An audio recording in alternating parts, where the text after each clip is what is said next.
না না না অবলা, দৈপায়ন একেবারে ঠিক কাজ করেনি, একেবারে ঠিক কাজ করেনি। তুমি থাকতেও এত বড় ভুল সিদ্ধান্ত নিল কি করে? আচ্ছা তুমি কিছু বললে না? আচ্ছা ও একটা কাজের ছেলে, ওকে কি বলবো বলো তো? হ্যাঁ, তুমি তো তোমার সেজ ছেলেকে জানো, কাজ ছাড়া ও কিছু বোঝে? এই পরিবারের ব্যবসাটাকে দাঁড় করানোর জন্য ও একদম প্রাণপাত করে ফেলছে। আর যদি সে শ্বশুর বাড়ি গিয়ে পড়ে থাকে তাহলে ব্যবসার কত টাকা লোকসান হতো বলো তো? অবলা, তুমি শুধু ব্যবসার লোকসানের কথাটা ভাবলে, আর অন্যদিকে বেয়ানরা যেই দিরাগমনে মেয়ে জামাই আসবে বলে অধীর আগ্রহে কত আশা নিয়ে অপেক্ষা করছে সেটা ভাবলে না? কি যে বলো না তুমি! ব্যবসার ক্ষতি হচ্ছে যেন শ্বশুর বাড়ির দিরাগমন নিয়ে পড়ে থাকবে, নাকি ব্যবসার ক্ষতিটা সামলাবে? একদম ঠিক কথা বলেছে দিদি। জামাই বাবু, আপনি কেন দিরাগমন নিয়ে পড়ে আছেন বলুন তো? আমি পড়ে নেই ছোট, এটা নিয়ম। বিয়ের পর দিরাগমনে স্বামী স্ত্রীকে একযোগে স্ত্রীর বাপের বাড়ি যেতে হয়। শুনুন জামাই বাবু, আজকাল এত নিয়ম টিয়ম নিয়ে কেউ মাথা ঘামায় না। আমার তো উল্টে মনে হলো দীপু হঠাৎ কেন এত দায়িত্ববোধ দেখিয়ে ও বাড়িতে ছুটে গেল কে জানে। না না, বুঝেছিস দিদি, দীপুকে ও বাড়িতে যেতে দেওয়া আমাদের একদম একদম উচিত হয়নি। মানে কি বলছো ছোট? দীপু ওদের বাড়িতে গিয়ে আমাদের মান সম্মান কিছুটা হলেও বাড়িয়েছে। অ্যাটলিস্ট ওরা এটা ভাববেন না যে ওদের মেয়ে বাড়িতে অবহেলিত। বর না যাক, অন্তত দেওর ওকে আনতে গেছে।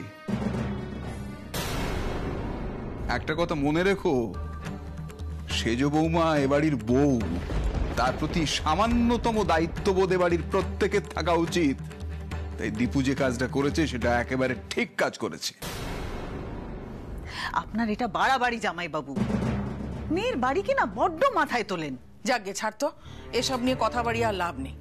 আমি দীপুকে ফোন করে বলে দিয়েছি সকাল হতে না হতেই যেন বৌমাকে নিয়ে বেরিয়ে আসে, এই বাড়িতে তাড়াতাড়ি পৌঁছে যায়, এক মুহূর্তে যেন দেরি না করে। যাক, তবু ভালো রাতেই ফিরে আসতে বলনি এই রক্ষে। আমি তো মা, রাত বিরেতে গাড়িতে ফেরা নিয়ে আমারও চিন্তা হয়, বুঝলে? দয়া করে মুখটা একটু বন্ধ করবে? মুখ তো বন্ধই রেখেছি অবলা, আমি তো মুখ বুঝেই আছি। তবে সবাই কিন্তু মুখ বুঝে থাকবে না, সে দায়ও তাদের নেই।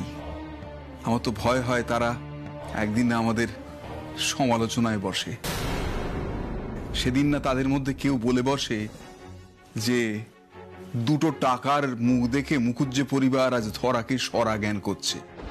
আমরা এতটা অহংকারী হয়ে উঠেছি যে ছেলেকে বউদের বাড়ি পর্যন্ত যেতে দিই না। এই জন্য দোষের ভাগিদার হতে হবে আমাদের সবাইকে। তাই একটা কথা মনে রেখো, টাকাটাই সব কথা নয়, টাকাটাই শেষ কথা নয়। সামাজিক মান সম্মানটা অনেক অনেক অনেক বড়। ছি ছি ছি ছি।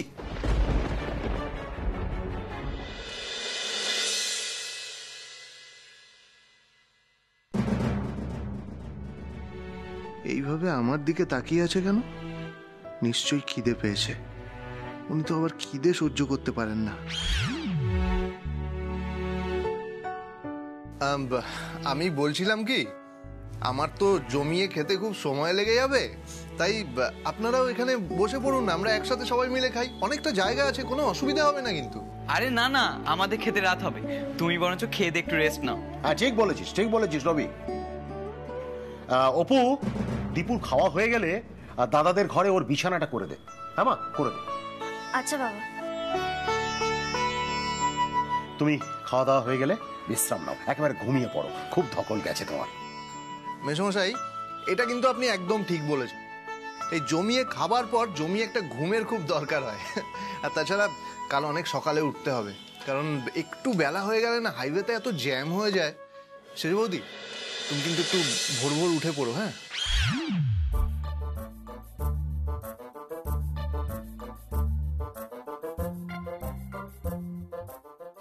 আচ্ছা ঠিক আছে, সে হবে এখন ভোর ভোর। অতিথির সামনে দুনন্দ দাঁড়াতেও পারলো না। মেয়েটা যে কি করে, কখন কি ভাবে, কে জানে।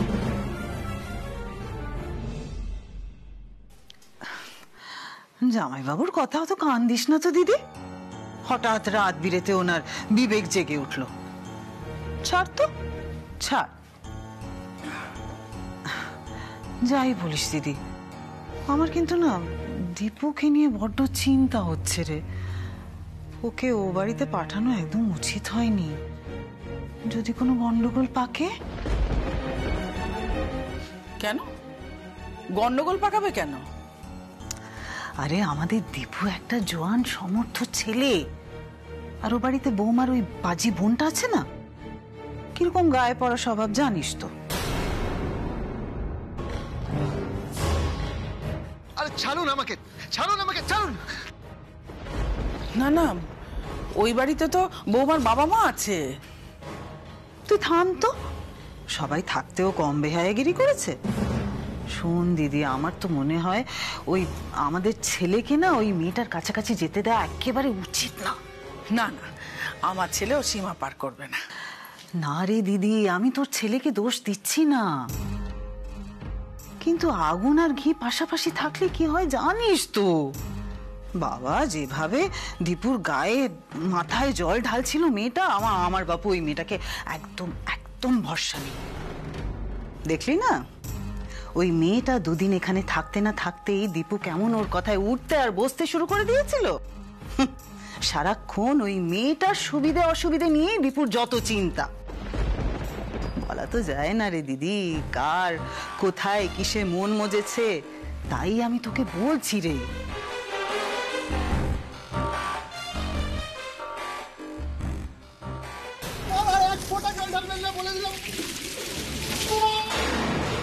মা, প্রথমবার উনি না বুঝে ভুল করে ফেলেছেন, প্লিজ ওনাকে এবারটা ক্ষমা করে দাও। বাড়ির অতিথিদের আগে খেতে দেওয়া উচিত, আর উনি তো আমাদের বাড়ির অতিথি। অতিথির জন্য কি বাড়ির নিয়ম খাটে মা? উনিও আমাদের সাথে খেয়ে নিক না। না না না না, এমন কিছু আমি হতেই দেবো না। এমন যাতে কিছু না হয় তার আগে ভাগে আমি তোকে সাবধান করে দিচ্ছি। আরে বাবা, ছেলেদের মন টলতে কতক্ষণ। দৈপায়ন গেল না বলে আমি যাচ্ছি, আমি বৌদিকে আনতে যাচ্ছি বলে দীপু আগ বাড়িয়ে বৌদিকে আনতে চলে গেল। সেটা কি শুধু বৌদির জন্য, নাকি ওখানে বৌদির বোন আছে বলে, ওই অপু আছে বলে?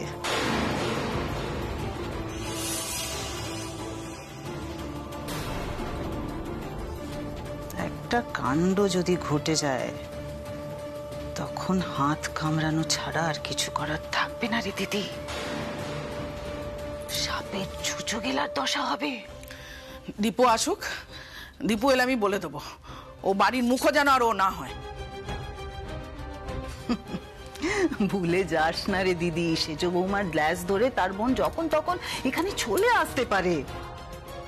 তার থেকে ওকে ওকে বাঁধার ব্যবস্থা কর। কি বলতে চাইছিস তুই? পাত্রী দেখ। ঠিক বলেছিস, সেজ খোকার যখন বিয়ে হয়ে গেছে তখন আর চিন্তা কোথায়। ঘটককে ডেকে কালকেই বলে দেবো দীপুর জন্য পাত্রী দেখতে। এটাই কাজের কাজ করবি রে দিদি। আমাদের ছেলে কি আর ফেল না? মুখার্জি বাড়ির ছেলেরা হলো লোভনীয় পাত্র। কত মেয়েদের বাপ একেবারে ফাঁদ পেতে বসে আছে। আমাদের ছেলে ফাঁদে পা দেওয়ার আগে তাকে সামলে নে। যেমন মেয়ে আমরা চাই তেমন ভালো সুন্দর সুশীলা মেয়ে বাড়িতে আন। তুই দীপুর জন্য যে মেয়ে ঠিক করবে ও তাকেই বিয়ে করবে। মায়ের নির্দেশ সে কি করে অমান্য করে দেখি, দেখি কি করে করে।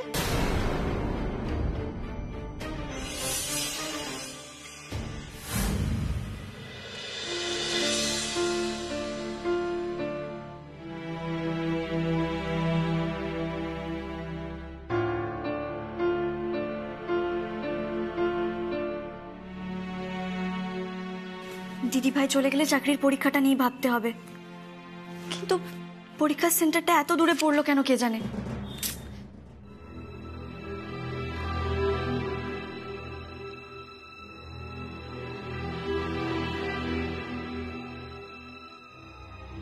কাল অনেক সকালে উঠতে হবে, কারণ একটু বেলা হয়ে গেলে না হাইওয়েতে এত জ্যাম হয়ে যায়।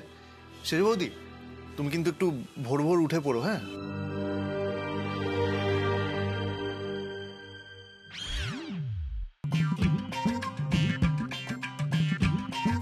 ইয়েস, পরীক্ষা সেন্টারে যাওয়ার উপায় আমি পেয়ে গেছি। কলকাতা যাওয়া এখন আমার বাঁ হাতের খেল। কাল সকালেই তো দিদি ভাই আর দীপুবাবু বেরিয়ে যাবেন, তাই তো? ব্যাস, অপুকে আর পায় কে?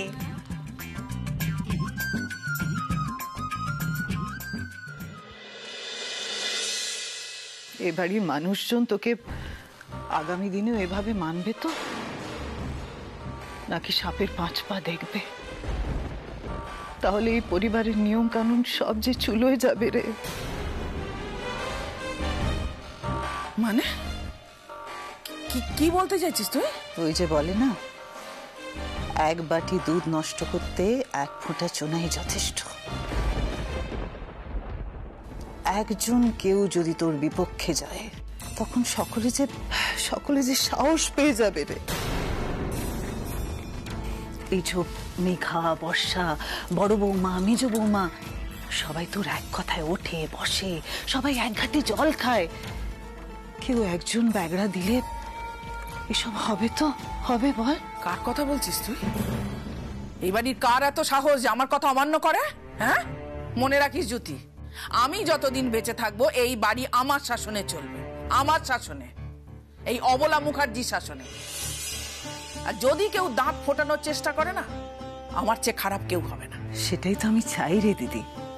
মরার আগে পর্যন্ত আমি দেখে যেতে চাই তোর কথাই যেন এ বাড়িতে শেষ কথা হয়, তোকেই যেন সবাই মেনে চলে। যে মানবে না সে এক মুহূর্ত এই বাড়িতে থাকবে না, সেটা ওরা খুব ভালো করে জানে। তাই যদি হয় তাহলে আমার একটা কথা রাখ রে দিদি, ওই অপু বলে মেয়েটাকে এ বাড়ির ছায়া মারাতে দিস না, তাহলে কিন্তু ও তোর পরিবারের ঝড়ের কারণ হবে, এটা মনে রাখিস। অপু?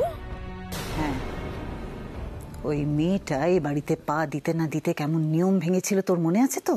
ওর এই নিয়ম ভাঙাটাই বাকিদের মধ্যে না ছড়িয়ে যায়। আর ওই মেয়েটা যদি দিদির বাহানায় বারবার এ বাড়িতে চলে আসে আর নিয়ম ভাঙে, তখন তো মেঘা বর্ষাও বলে বসতে পারে যে সেজ বৌদির বোন যখন জেঠিমার কথা মানছে না, তখন আমরা মানবো কেন? তখন তোর সম্মানটা কোথায় যাবে একবার ভেবে দেখেছিস? সেজন্য বলছি রে দিদি, তোর সেজ বৌমাকে বলে দিস ওর বোন যেন এ বাড়ির ত্রিসীমানায় না গেছে। তুই অহেতুক ভয় পাচ্ছিস জ্যোতি। ওই অপু বলে মেয়েটার এমন সাহস নেই যে আমার বাড়িতে ঢুকে আমার বাড়ির নিয়ম ভাঙবে আর অন্যদের মনে বিদ্রোহ তৈরি করবে। আর যদি সেই সাহস ওই মেয়ে করে, তাহলে অবলা মুখার্জির অন্য রূপ দেখবে। তখন ও ভাববে এই বাড়িতে ও কেন পা রেখেছিল, ওর দিদির এ বাড়িতে কেন বিয়ে হয়েছিল। মেয়েটার জীবন না আমি তছনছ করে রেখে দেবো। কার জীবন তছনছ করে দেবে গো? আচ্ছা, আবার তুমি মেয়েদের কথার মধ্যে কেন নাক গলাচ্ছ বলো তো? নাক তো গলাতে চাইনি, কিন্তু কি করব বলো, গল্পের বইয়েরও তো একটা শেষ আছে, কিন্তু তোমাদের দুই বোনের কুটকচালির তো কোনো শেষ নেই। কিন্তু ভদ্রে শালিকা, তোমার কাছে জোর হস্ত করছি, তুমি এখন দয়া করে তোমার ওই পরনিন্দা পরচর্চা বিষয়টা বন্ধ রেখে নিজের ঘরে একটু শুতে যাও, তাহলে আমি একটু ঘুমোবার অবকাশ পাই। আবার কি কথা জামাই বাবু, আপনি লাইব্রেরিতে বসে পড়াশোনা করছিলেন বলেই না আমি দিদির সঙ্গে একটু গল্প করছিলাম, কথা বলছিলাম। ঠিক আছে, আমি চললাম। দিদিরা, আমারও ঘুম পেয়েছে। শোন, যেগুলো বললাম সেগুলো মনে রাখিস কিন্তু, ঠিক আছে?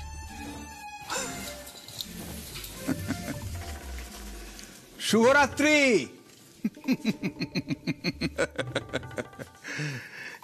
যেগুলো বললাম দিদি সেগুলো মনে রাখিস। কি মনে রাখার আকুল প্রার্থনা তোমার কাছে জানিয়ে গেল তোমার ছোট বোন, সেটা তুমি জানো, তোমার ছোট বোন জানে। কিন্তু আমি জানতে চাই এ বাড়ির কর্ত্রীটি কে, তুমি না ছোট, নাকি ও তোমার চিফ অ্যাডভাইজার? একটা কথা বলি অবলা, শোনো, নিজের সংসারের ভালো মন্দ নিজের চোখে দেখে বুঝে নাও। অন্যের বুদ্ধিতে চলেছ কি মরেছ, তখন দেখবে যে তোমার চিরচেনা সংসারটাই তোমার কাছ থেকে হাতছাড়া হয়ে যাবে। কি বলছো তুমি? সংসারটা ধরে রাখতে চায় বলেই তো ও এসব কথাগুলো বলে। এগুলোর জন্য আমাদের সংসারের ভালো হবে, সেই জন্যই তো বলছে, বুঝেছো? নিজের ভালো নিজেকে বুঝতে হয় অবলা, অন্য কেউ বুঝিয়ে দিতে পারে না, কেউ বুঝিয়ে দিতে পারে না।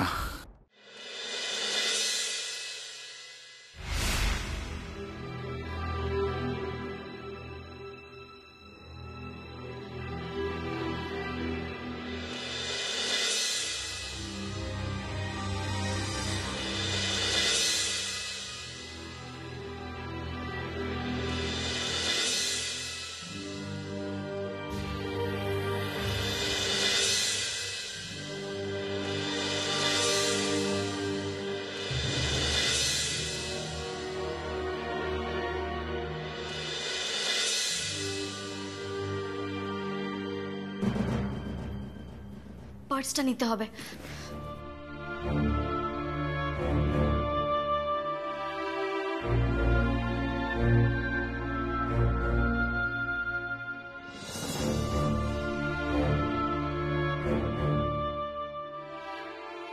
হে মা, এ তো মাত্র 130 টাকা।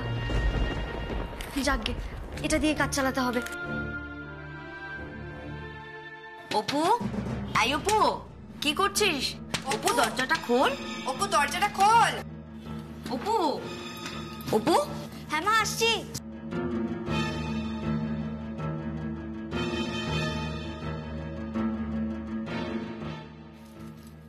কিরে, দরজা বন্ধ করে কি করছিলিস তুই? এই তো দিদি ভাই তো এখানে শোবে, তাই বিছানাটা একটু গুছিয়ে দিচ্ছিলাম গো। তোকে বাবা যে বললো দাদাদের ঘরের বিছানাটা ঠিক করতে, ওখানে দীপু শোবে, আর তুই এখানে এসে বিছানা ঠিক করছিস? আশ্চর্য। আর তাছাড়া আমাদের তিনজনের তো এখনো খাওয়াই হয়নি, আর তুই শোয়ার জন্য ছটপট করছিস। চল চল, খাবি চল। দীপু বাবুর খাওয়া হয়ে গেছে? হ্যাঁ রে, সবার খাওয়া হয়ে গেছে, মানে বাবা দাদাদেরও খাওয়া হয়ে গেছে, শুধু তুই, আমি আর মা বাকি। আচ্ছা তুই কি বলতো, বাড়িতে অতিথি এসেছে, তুই একটু সামনে থাকবি না? তার কি প্রয়োজন না প্রয়োজন দেখবি না? কে জানে ছেলেটা কি ভাবলো। ও মা, উনি আবার কি ভাববেন? তোমরা সবাই তো ওখানেই ছিলে, বলো। তাতে কি হয়েছে? তুই এ বাড়ির কেউ না? হ্যাঁ, তুই একবার সামনে থাকবি না? ওর কি প্রয়োজন না প্রয়োজন দেখবি না? আশ্চর্য। হতেই তো পারে ওই বাড়ির অন্যদের মতো ও ভাবলো যে বৌদির বোনটা স্বর্ণ ছাড়া কোনো অতিথি আপ্যায়ন জানে না। কেন মা, উনি তো বেশ তৃপ্তি করেই খাচ্ছিলেন, সেটা দেখেই তো আমি ভেতরে চলে এলাম গো। তাছাড়া তুমি মাছের মাথা দিয়ে যে ডালটা করেছিলে, বেশ প্রশংসা করছিলেন। উনি তো বেশ চেয়েই খাচ্ছিলেন দেখলাম।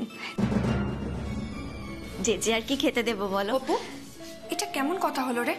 তুই খেতে না দিস, সামনে গিয়ে তো একটু দাঁড়াতে পারতিস বল। তোরই বা ঘরে আসার এত কিসের তাড়া শুনি?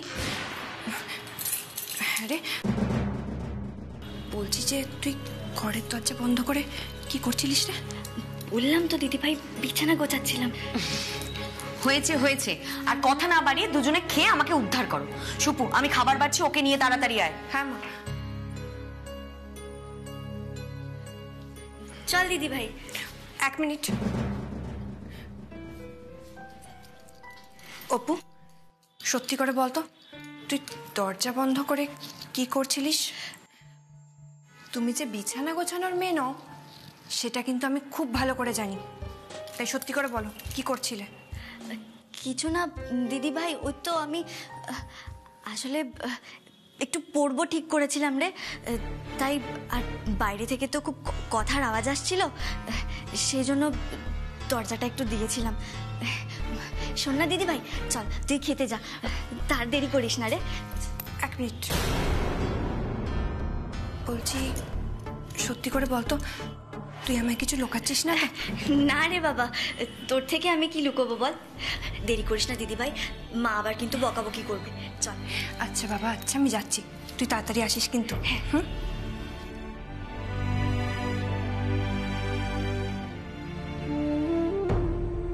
সরি দিদি ভাই, তোকে সত্যি কথাটা বলতে পারলাম না। যেভাবেই হোক কাল আমায় কলকাতা পৌঁছতেই হবে। তারপর আর তোদের ঝামেলার কারণ হয়ে দাঁড়াবো না দিদি ভাই। কিন্তু এখন তো আমায় দিদি ভাইয়ের হেল্প নিতেই হবে, না হলে যে চাকরির পরীক্ষাটাই দেয়া হবে না। আর পরীক্ষাটা যদি দিতে না পারি, তাহলে দিল দিল করে যে স্বপ্নটা আমি সত্যি করতে চেয়েছি, তা যে ব্যর্থ হয়ে যাবে রে। সেটা আমি কি করে হতে দিই বল? জানি তার জন্য বাবা হয়তো খুব কষ্ট পাবে, কিন্তু এছাড়া তো আর কোনো উপায়ও নেই আমার কাছে।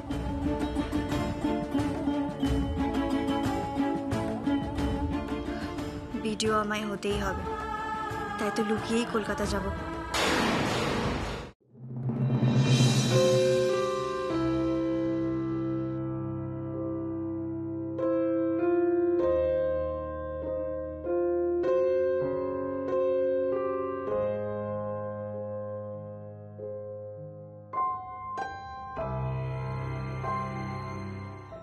এই বর্ষা, তোকে কেউ দেখেনি তোরে? কি করে জানবো বলতো কে জেগে আছে না আছে? তুই তাড়াতাড়ি ঘরে চল, তোর এইসবের জন্য না আমি কোনদিন কেস খাবো। আস্তে বল, আস্তে। দেখ, চিন্তা করিস না, আমাদেরকে কেউ না দেখলেই তো হলো। আর দেখলে তোর এইসব কাণ্ড কারখানার চক্করে আমাকে না কোনোদিন জেঠিমণি বাড়ি থেকে বের করে দেয়। বাবা চুপ এখন।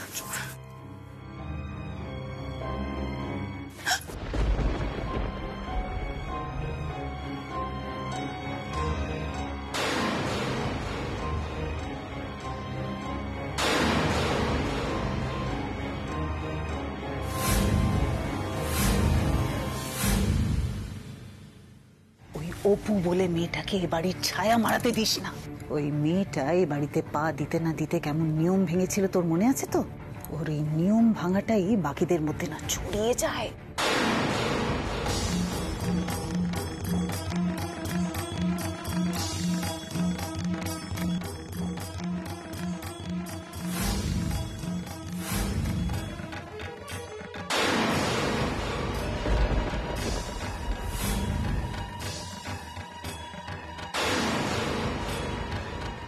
যে ভয়টা করেছিলাম সেটাই হলো। আজ মনে হয় দিদি পুরো গেল। এত রাতে কোথায় গিয়েছিলি? কি হলো উত্তর দে।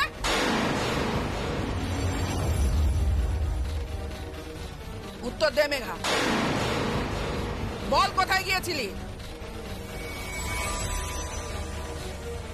উত্তর না দিলে পার পাবি না মেঘা। আর যদি উত্তর না দিস তাহলে যেভাবে এসেছিলিস সেইভাবেই বাড়ি থেকে বেরিয়ে যা।